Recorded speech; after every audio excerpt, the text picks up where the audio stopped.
जय सिया राम। जय सिया राम। हनुमान जी की महिमा के क्या कहने।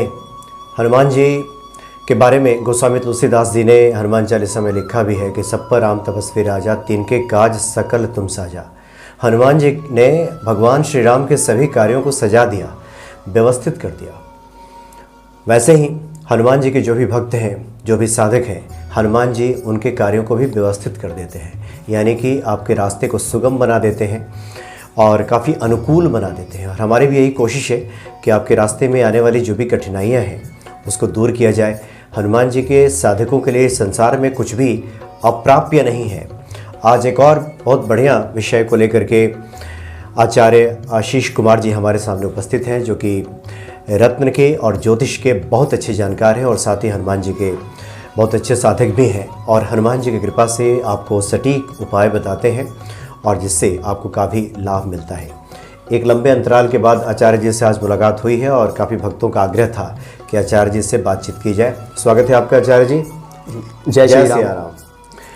और देखिए, आज आचार्य जी ने बहुत बढ़िया एक टॉपिक पे खंगाल करके आप लोगों के को लिए लेकर के उपस्थित हुए हैं, क्योंकि आमतौर पे हमारे जीवन में देखा जाता है कि ईश्वर भी उसी की मदद करते हैं जो अपने कर्म को, अपने कर्तव्य को सही तरीके से उसका निर्वहन करते हैं। लेकिन होता यह है कई बार कि देखा यह जाता है कि व्यक्ति का कई बार किसी कार्य में मन नहीं लगता या आलस से इतना घेरे रहता है, क्या करें क्या ना करें कि उधेड़ बुन में वो इतना पड़ा रहता है कि कोई काम ही वो ठीक से नहीं कर पाता।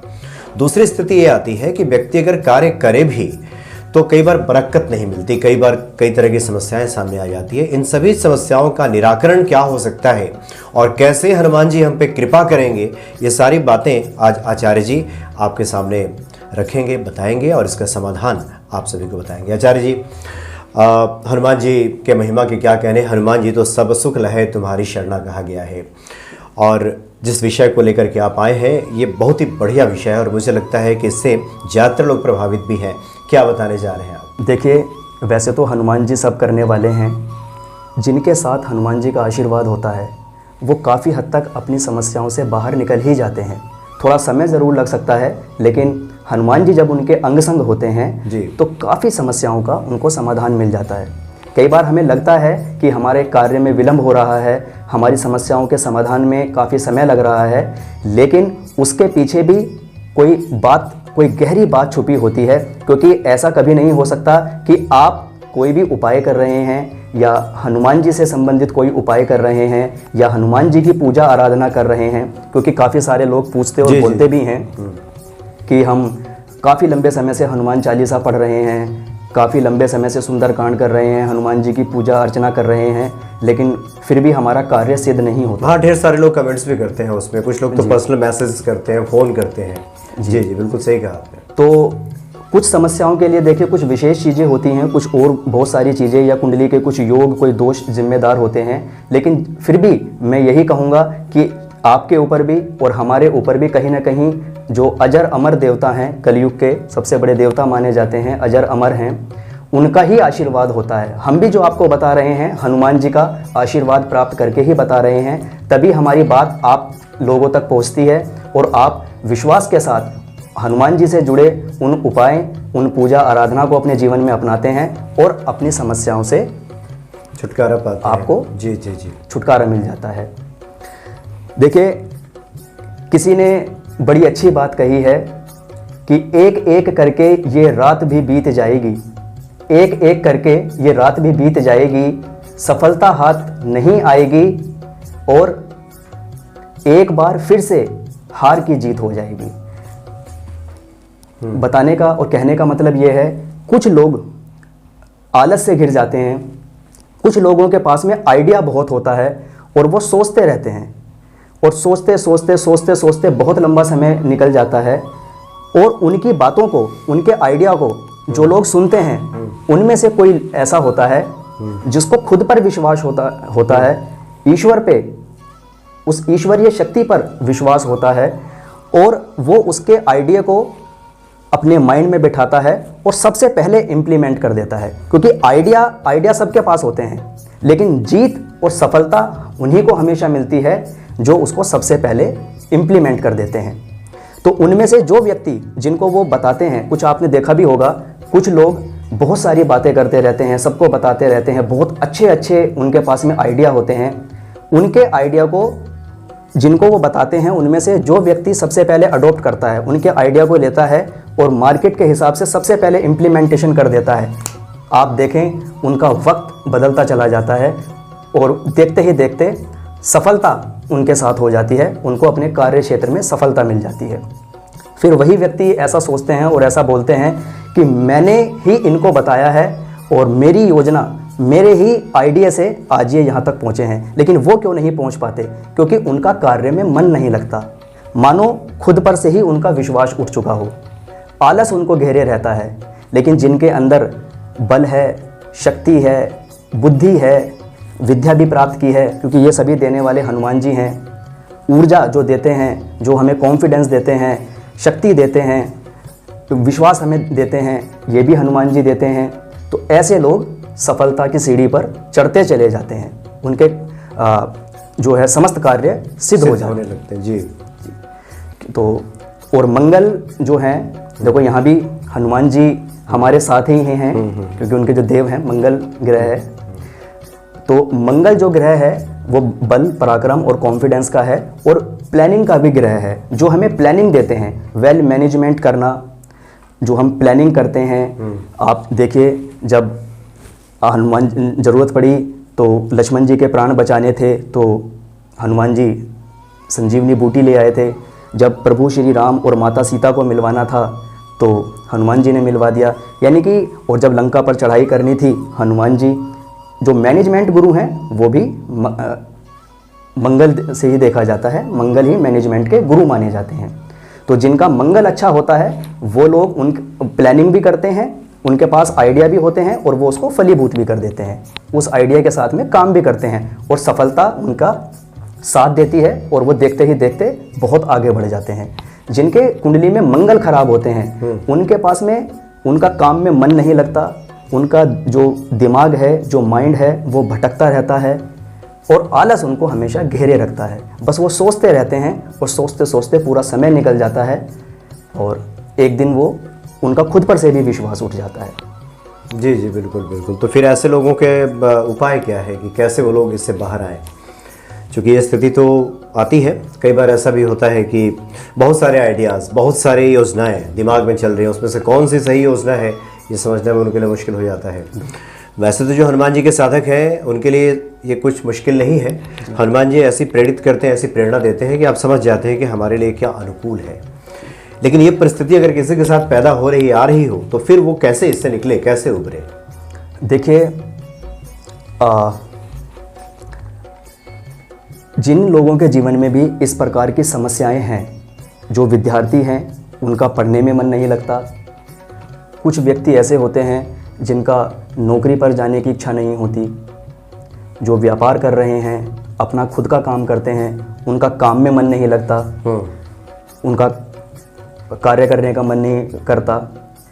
तो ऐसे में अगर वो भैरव जी की उपासना करें, और भैरव जी का दिन कौन सा होता है? रविवार। अगर वो भैरव जी की उपासना करें सच्चे मन से तो उनका कार्य सिद्ध होता है, उनका अपने काम में मन लगता है, इधर उधर उनका जो माइंड है, जो दिमाग है वो नहीं भटकता। उसके लिए एक बहुत ही आसान, सरल और सटीक उपाय मैं आप लोगों के समक्ष रखने जा रहा हूँ, आप लोगों को बताने जा रहा हूँ, आप इसे अवश्य करें। तो जिन लोगों के साथ में भी इस प्रकार की समस्याएं हैं, वो उन लोगों को भैरव जी की उपासना उन लोगों के लिए उपयुक्त मानी जाती है। और भैरव जी का जो दिन होता है वो रविवार होता है। तो रविवार के दिन वो एक शराब की बोतल लें, दही बड़े लें और थोड़ी सी इमरती लें। इन सारे सामान को लेकर के भैरव जी के मंदिर जाएं। भैरव जी के मंदिर में जाकर के इमरती, दही बड़े और थोड़ी सी शराब चढ़ाएं, उनका भोग लगाएं। जो दही बड़े और इमरती हैं उनको वहीं पे रख दें और जो शराब की बोतल है वो शराब की बोतल आप वापस ले आइए। और जिस व्यक्ति के साथ में इस प्रकार की समस्या है, जिनका पढ़ाई में मन नहीं लग रहा, अपने काम में मन नहीं लग रहा, या जिनका नौकरी पे जाने की इच्छा नहीं होती, उनके सर से 7 बार उसको आप घुमा दीजिए और उसके बाद उसको किसी को दान कर दीजिए। ऐसा आप 5 रविवार करें, 5 रविवार करके देखें। आप देखेंगे कि जो भी आपको इस प्रकार की समस्या आ रही है कि आपका मन भटकता है, आपके अंदर आलस उत्पन्न हो गया है, आपका किसी कार्य क्षेत्र में मन नहीं लगता, अवश्य ही आपको सफलता मिलेगी। जी जी जी। तो ये भैरवनाथ की पूजा करनी है। भैरवनाथ जी की पूजा करनी है। भैरव जी की उपासना से ही ये संभव हो जाता है। एक उपाय जी। दूसरा उपाय, क्योंकि हमने आपको बताया कि आपको कहीं ना कहीं हनुमान जी के शरण में जाना ही पड़ता है, तो हनुमान जी से संबंधित, मंगल ग्रह से संबंधित आपको एक और उपाय बताते हैं। इस उपाय को भी आप अवश्य करें। जिन बच्चों का पढ़ाई में मन नहीं लगता, जिन बच्चों के अंदर विश्वास की कॉन्फिडेंस की कमी हो जाती है, जिनका व्यापार में मन नहीं लग रहा, जिनका नौकरी में समस्या आ रही है, उनकी नौकरी पर जाने की इच्छा नहीं होती, ऐसे व्यक्ति एक कम से कम 7.25 रत्ती का मूंगा लें, उसको चांदी की अंगूठी या चांदी के लॉकेट में बनवा लें। उसको या तो चांदी की अंगूठी बनवा लें या गले में डालने के लिए चांदी में ही उसका लॉकेट बनवा लें। उसको हनुमान जी मंगलवार के दिन ये उपाय करना है, हनुमान जी के चरणों में रखना है। और अगर आप इस उपाय को शुक्ल पक्ष के मंगलवार में करें तो बहुत अच्छा लाभ मिलेगा। चांदी की अंगूठी में या चांदी के लॉकेट में उस मूंगे को जड़वा लें, बनवा करके मंगलवार के दिन हनुमान जी के चरणों में रख दें। श्री राम दूताय हनुमान नमः, इसकी एक माला जाप करें। और जो आपने लॉकेट या रिंग बनवाई है उसको धूप दीप दिखाएं, सीधे हाथ में पकड़ें, अपनी विश, अपनी मनोकामना, जिस कार्य के लिए आप करना चाहते हैं वो बोलें। और उसको अगर आपने रिंग बनवाई है तो सीधे हाथ की अनामिका उंगली यानी रिंग फिंगर में धारण कर लें, अनामिका में पहन लें। और अगर आपने गले का लॉकेट बनवाया है, गले का पेंडेंट बनवाया है, तो लाल रंग के धागे में उसको अपने गले के अंदर धारण कर लें।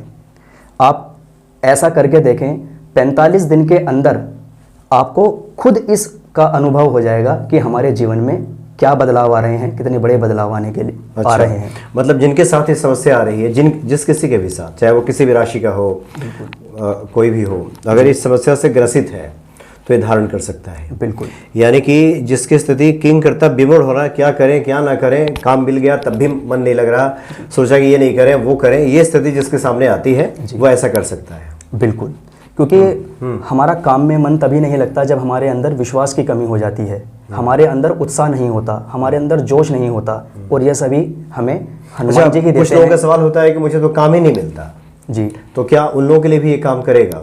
बिल्कुल, अगर वो लोग भी इस उपाय को करते हैं, क्योंकि हनुमान जी से जुड़ा हुआ उपाय है, क्योंकि काम इसीलिए उनको नहीं मिलता कि शायद उनका काम में मन नहीं लगता, तो वो उतना एफर्ट नहीं डाल पाते क्योंकि विश्वास की कमी है। मतलब अपने 100% उसमें लगा नहीं। आप 1-2 जगह जाते हैं, 2-4 जगह जाते हैं और हार थक करके बैठ जाते हैं, क्योंकि आपका खुद पर से भी विश्वास उठ चुका है। तो अगर आप इसको करते हैं, इस उपाय को, तो आपको 45 दिन के अंदर ही आपको सफलता प्राप्त होगी और आप खुद इस चीज़ का अनुभव करेंगे। जी जी जी। यानी इन दोनों उपायों में से जो भी आपको सूट करता हो, आप हनुमान जी के भक्त हैं और हनुमान जी से जुड़ी हुई साधना चाहते हैं, उपाय चाहते हैं, तो आपके लिए तो ये बहुत बढ़िया है। और नहीं तो जो दूसरा भैरव बाबा के लिए जो आपने बताया है वो भी काफ़ी कारगर है। ये भी बहुत सटीक उपाय है। और ये दिल्ली का जो प्राचीन मंदिर है पांडवकालीन भैरव बाबा, तो वहाँ तो खैर भीड़ ही लगी रहती है, वहाँ पे इस तरह के, वहाँ पर शराब जो है चढ़ाई जाती है, वहाँ पे तो इस तरह के जो साधना के लिए काफ़ी लंबी कतार भक्तों की लगी रहती है। तो जो भी आपको साधना ये इन दोनों में से सूट करता हो, जो आप करना चाहें वो करें, और दोनों ही कारगर है आचार्य जी। और जो ये भैरव जी वाले मंदिर की आपने बात की, जो प्रगति मैदान दिल्ली में है, तो जो हमारे दिल्ली के यजमान हैं जो हमारे पास में आते हैं कुंडली दिखाने के लिए, जब हम उनको ये उपाय बताते हैं और वो उसी मंदिर में जाकर करते भी हैं, क्योंकि अपना एक्सपीरियंस शेयर करते हैं, बताते हैं, तो मैंने देखा भी है उनका कार्य सिद्ध होता है। और जो भी उनके काम में विघ्न आता है, रुकावट आती है, जो उनका कार्य में मन नहीं लगता, जिस पर्पज़ से उनको बताया जाता है, उनका वो कार्य भी अवश्य सिद्ध होता है। नहीं, भैरव बाबा का जो मंदिर है दिल्ली का, वो काफ़ी सिद्ध मंदिर भी है, काफ़ी दूर दूर से लोग वहाँ पहुँचते हैं, बसों से आते हैं काफ़ी दूर दूर से लोग वहाँ पे। और जब भी उधर से जाना हो प्रगति मैदान के रास्ते से तो वह लंबी कतारें वहाँ भक्तों की लगी रहती है। एक आध बार मेरा भी जाना हुआ है दर्शन करने के लिए। तो निश्चित तौर पे भैरव बाबा भी कल्याण करेंगे, और जो हनुमान जी के भक्त हैं एक तरह से समझें तो हनुमान जी की प्रेरणा से इस तरह के रास्ते मिलते भी हैं। बिल्कुल। और व्यक्ति का जो मार्ग है वो सुगम होता है। तो ये तो आचार्य जी ये आपने बातें बताई। कुछ लोगों का ये भी सवाल होता है कि उनके कार्य में बरकत नहीं आती, जैसे वो अपना तन मन धन लगाकर जुट भी जाए, किसी कार्य को हाथ में लेते भी हैं, संपादित भी करते हैं, लेकिन देखते हैं कि इसमें तो तरक्की नहीं हो रही, उसका कुछ उचित प्रतिफल नहीं मिल रहा है जी, जिसको कहते हैं बरकत नहीं हो रही है। ऐसे लोगों के लिए भी कुछ जी बताना चाहेंगे? देखिए, जो लोग अपने कार्य से परेशान हैं, जो व्यापार करते हैं और वर्षों वर्ष से उनके व्यापार में उनको कोई सफलता नहीं मिल रही, उनका कोई कार्य सिद्ध नहीं हो रहा, या जो लोग स्थिर लक्ष्मी चाहते हैं, जो चाहते हैं कि हमारे पास में पैसा टिके, स्थिर लक्ष्मी चाहते हैं, और वो चाहते हैं कि उनका जो काम, जो उनकी जो शॉप है या जो वो व्यापार करते हैं या वो नौकरी करते हैं, नौकरी में उनका अच्छा प्रमोशन हो, या जो उनका रुका हुआ व्यापार है जो लगातार उनके व्यापार में घाटा होता जा रहा है, उनका व्यापार अच्छा चले, उनको व्यापार में सफलता मिले। उनके लिए मैं एक बहुत रामबाण और सटीक उपाय बताने जा रहा हूँ। आप इसको अवश्य करके देखें, आपको लाभ की प्राप्ति होगी। जी जी। आप ये जो उपाय है ये बुधवार से शुरू करना है। अच्छा। और अगर 5 सप्ताह लगातार करें, यानी प्रत्येक बुधवार अगर आप इसको करते हैं, अच्छा, तो आपको अच्छा इसका रिजल्ट मिलेगा। आपको 5 पीली कौड़ियाँ लेनी हैं, 2 छोटी इलायची लेनी है, 2 लौंग लेनी है, और 1 चुटकी मिट्टी अपने व्यापार स्थल की लेनी है। जो कौड़ियाँ हैं उन कौड़ियों को जलाकर उसकी भभूत बना ले, उसकी राख बना ले, उसको एक पान के पत्ते के अंदर आप रख लें, और साथ में एक तांबे का सुराग वाला पैसा ले लें। अच्छा। इन सभी चीज़ों को आप बहते हुए जल के पास में ले जाइए, जो बहता हुआ दरिया है, और एक एक करके इन सारी चीज़ों को आप बहते हुए जल में प्रवाह कर दीजिए। आप प्रत्येक बुधवार यानी 5 बुधवार ऐसा करके देखिए, आपके पास में आपको लगेगा कि लक्ष्मी आपके पास खिसती चली जा रही है, स्थिर लक्ष्मी का आपके घर में वास होगा। और जो भी आपका, चाहे वो नौकरी है, नौकरी में प्रमोशन नहीं हो रहा है, या जो आपको लंबे समय से अपने व्यापार, अपने कारोबार में घाटा होता जा रहा है, आप देखेंगे जब आप 5 सप्ताह पूरे तरीके से विश्वास, श्रद्धा भाव से इस उपाय को करेंगे तो आपको लाभ मिलेगा। उसके बाद जिस दिन, जैसे बुधवार में आप ये उपाय करेंगे तो उस दिन का उपवास रखें, और साथ में एक 9 वर्ष से छोटी उम्र की कन्या को भोजन के लिए अपने घर में आमंत्रित करें। उस कन्या के पहले पैर धोइए, पैर धो करके उनके चरण स्पर्श करके उनका आशीर्वाद लें। लाल या सफ़ेद रंग के आसन पर बिठाकर कन्या को भोजन कराइए, और लास्ट में यथाशक्ति आप उनको कोई उपहार दे सकते हैं, या कोई आप उनको पैसे दे सकते हैं, आप उनको अपने श्रद्धा भाव से कुछ भी दक्षिणा दे करके उनको विदा कीजिए। आप इस उपाय को करके देखें, आपको अवश्य ही सफलता मिलेगी, आपका बिगड़ा हुआ काम बनेगा, आपके काम, व्यापार, रोजगार में बरकत होगी, स्थिर लक्ष्मी आपको प्राप्त होगी। जी जी, यानी जिसको कहते हैं कि वो व्यक्ति मिट्टी को छुए तो सोना बन जाए। बिल्कुल। यानी जिस कार्य में हाथ डाले वहाँ से बरकत मिले, उसे सफलता प्राप्त हो। तो जिनके जीवन में इस तरह की बातें आ रही हैं वो साथ में ये उपाय भी कर लें। और कन्या पूजन का तो वैसे विशेष महत्व है ही। जैसे मैंने सिस्टमेटिक तरीके से आपको ये उपाय बताया है, आप सभी के सामने समक्ष रखा है, आप इसको एक बार करके देखें। और ये उन लोगों के लिए है जो चीज़ें हमने बताई है, जिनका काम, व्यापार, रोज़गार अच्छा नहीं चल रहा, लगातार घाटा आ रहा है, और नौकरी में भी बहुत लंबे समय से प्रमोशन नहीं हो रहा, स्थिर लक्ष्मी चाहते हैं, वो लोग अवश्य इस उपाय को, इस टोटके को करके देखें, आपको अवश्य ही लाभ की प्राप्ति होगी। जी जी आचार्य जी, हमेशा की तरह आप कोई बढ़िया सा टिप्स बताएं जो सबके लिए काम की बात हो, क्योंकि आप हमेशा अपने कार्यक्रम के आखिर में टिप्स तो बताते हैं। आज क्या बता रहे हैं? देखिए, आप सभी लोग जानते हैं कि जो लोग तिलक की महिमा को समझते हैं, इसके महत्व को समझते हैं, जिनको जानकारी होती है, वो तिलक लगाते हैं, है ना। तो आज मैं आपको यही बताना चाहता हूँ कि रात्रि में कभी भी तिलक को लगाकर नहीं सोना चाहिए, क्योंकि हम बोलते भी ना हमारी किस्मत नहीं चमकी, तो जो हमारा सौभाग्य है वो दुर्भाग्य में परिवर्तित हो जाता है। तो आप सभी से मेरा यही निवेदन है कि रात्रि के समय कभी भी तिलक लगा करके नहीं सोना चाहिए। आप इस बात का, छोटी सी बात है लेकिन अगर आप इस बात का ध्यान रखेंगे, क्योंकि कई बार हम बहुत बड़ी बड़ी चीज़ें करते रहते हैं लेकिन छोटी सी बात को भूल जाते हैं और वही छोटी सी गलती हमारे कार्य में विघ्न डाल देती है और हम उसका उपाय दूसरी जगह ढूंढते रहते हैं और हमें पता भी नहीं चलता कि किस गलती की वजह से हमारा काम अधूरा रह गया। तो रात्रि में कभी भी तिलक लगा करके नहीं सोना चाहिए। अगर आप ऐसा करते हैं तो आपका दुर्भाग्य भी सौभाग्य में परिवर्तित हो जाएगा। और मैं अपने सभी दर्शकों से ये कहना चाहता हूँ जो हमारे इस प्रोग्राम, हमारे इस कार्यक्रम को देखते हैं, कि अभी हाल ही में होली आने वाली है। जी जी।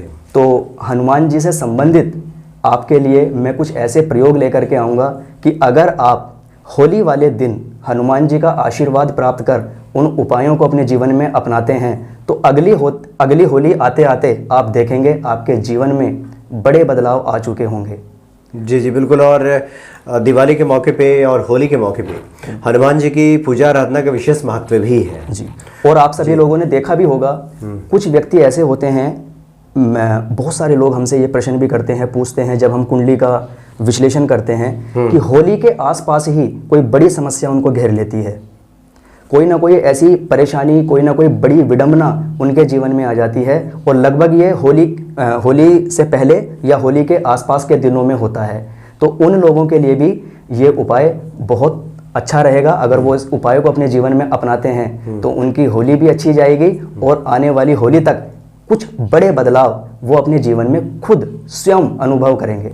जी जी। यानी होली के मौके पर विशेष तौर पे आप भक्तों के लिए कुछ बताने वाले हैं, तो इंतज़ार रहेगा कि आप क्या खास बता रहे हैं और जो कि भक्तों के लिए उनके जीवन में अनुकूलता लाने में वो सहायक सिद्ध हो। चलिए, बहुत बहुत धन्यवाद आपका आचार्य जी, आपने काफ़ी अच्छी जानकारी दी और हम समझते हैं कि उन उपायों को करके निश्चित तौर पे भक्त इससे लाभान्वित होंगे और अपने जीवन को हनुमान जी की कृपा से सुगम बनाएंगे। बहुत बहुत धन्यवाद आपका आचार्य जी। जय श्री राम। जय सिया राम।